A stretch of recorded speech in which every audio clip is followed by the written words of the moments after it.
Alright, what is up guys? Charles here. Welcome back to another beautiful day in Stanford, California. As per usual, it's been a while. A lot of crazy stuff has happened. I just finished indoor season. I got to the end of my winter quarter. Got more free time now, and I think I found, a really good situation with an editor. Hoping to work with a guy you guys might have seen on Instagram, Stevie Visuals, to get this ball rolling, get the videos coming out more frequently. This should be the first, step in the right direction there. I don't know if you can see, rocking the merch right now. Thank you guys so much to everybody that supported me on that. It's been unbelievable. It's honestly been incredible. I kind of just saw it as something I was doing for fun, a way to support the channel, and you guys just absolutely blown me away, and it helps tremendously. So if any of you guys still want to check that out, the link should be in the description. But today, I kind of just want to do like a chill video, just talking to you guys about something I've wanted to talk about on the channel for a while, which is kind of just like what my weeks of training look like. I'm probably gonna take like my biggest mileage weeks ever, which are 95-mile weeks, and sort of show you guys how I've broken it down, just because, knock on wood, I've been super lucky in college to be, relatively injury-free, and my coach and I have been super patient with how we built up mileage, all the way from starting like 65 or 60-65 my freshman year, to where now we're doing 90-95. The way that I've, paced the mileage over, every week has been pretty helpful with, staying on top of it, making sure no day is too much. And so I thought that, if there's anybody who's wondering, how can I either run the mileage I want to run, or maybe build up to the mileage I want to get to. Everybody's different, so, what works for me might not be perfect for you, but I figured it'd still be good to like show you guys what that kind of looks like for me. Obviously, also, if anyone wants to get any more, in depth, or look at literally everything I've done, you can check out my Strava. It's probably Charles Hicks, I don't know, Garmin automatically uploads that stuff.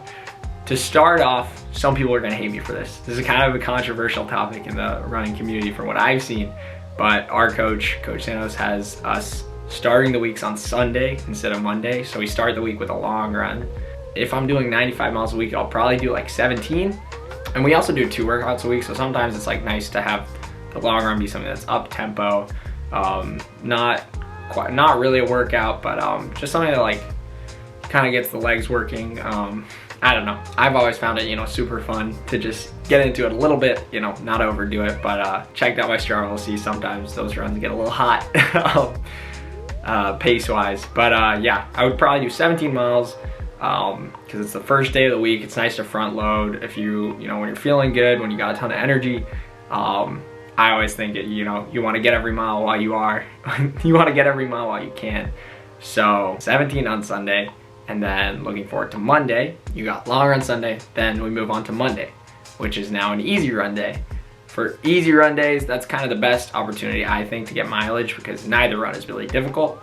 So I'm not really reserving much energy. So I run in the morning, like probably 5 miles, then go about my day, go to class, do homework, whatever, film YouTube videos. That's what I'll be doing this quarter. That 5-mile run's just on my own, very easy, very slow. And then I go to official practice, where we meet as a group. I'll do my long run then, because it's always more fun to do mileage with my friends and teammates. And I'll run like 9 or 10 miles then. So about 14 or 15 miles on the day, which now puts us at about 31 or 32 miles over the first 2 days. Anybody who's doing the math can see that's way over if you keep doing, every day at that pace. But as you'll see, it kind of ramps down towards Saturday, and then to me that like kind of helps me get my energy back by the end of the week, and then start off the week strong again. So then the next day is Tuesday, which for us is a workout day. And I very rarely double on these days because our workouts tend to go pretty long. So what I'll do is, with the whole team, I'll warm up 3 miles. Then our workouts can be, anywhere from like 6 to 8 miles usually. Maybe a little shorter if it's just, speed work on the track, maybe longer if it's a tempo, but kind of around that range.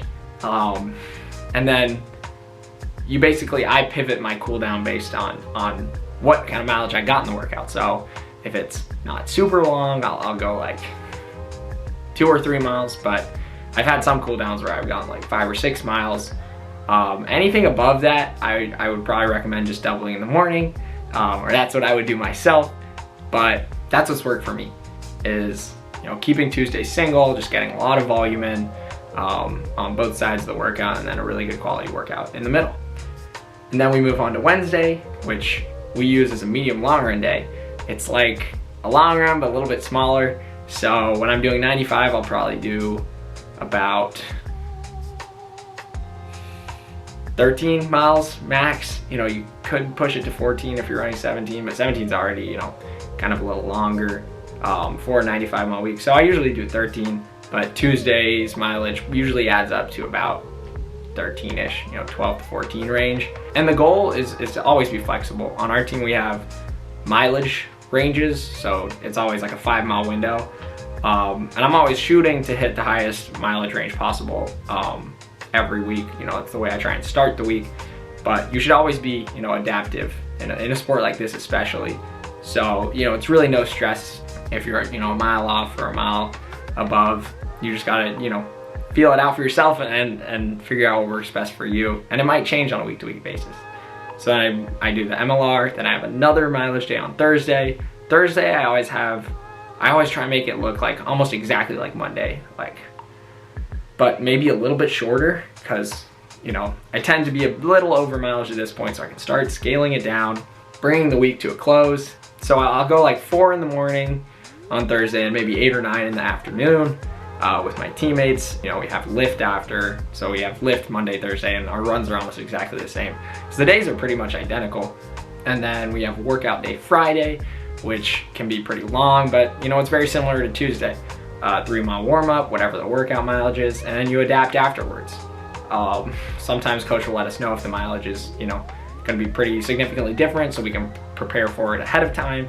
But pretty much a 12 to 13 mile day for Friday, and about a 14 mile day for Thursday. All right, 17 plus, let's call it 14 plus 14 plus 13 plus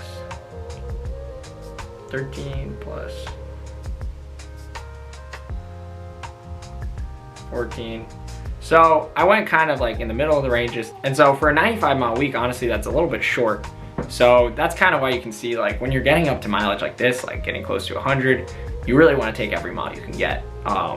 Because a couple miles here and there in the week, like say I'd done 14 instead of 13 on a couple of those days, it changes my Saturday run from a 10 mile to a 7 mile. And now that we're on Saturday, it's important, I think I should say, we always try and have our Saturday be kind of a chill day.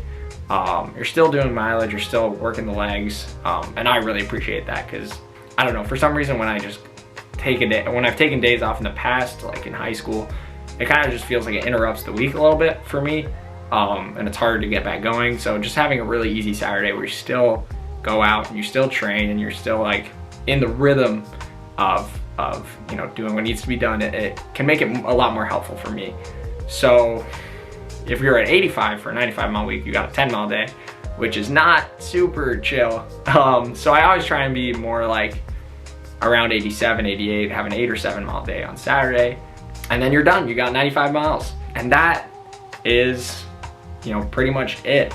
Where it gets a little bit complicated is that what I just described is the perfect week.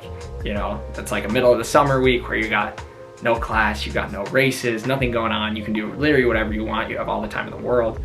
But as we all know, life is not exactly that easy. It can get a lot more complicated, especially in race weeks. So, you know, I've got a race coming up this week.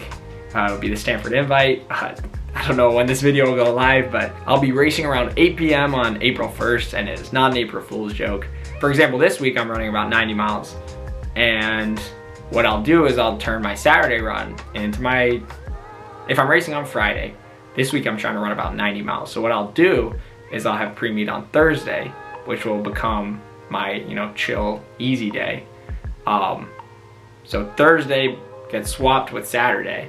And so I do like about 6 or 7 miles the day before the meet, make sure, you know, I have all my energy, just an easy shakeout run, get ready to race. And then on Saturday, I'll probably run twice, because I'll have, you know, the whole I'll have like a lot of the day open.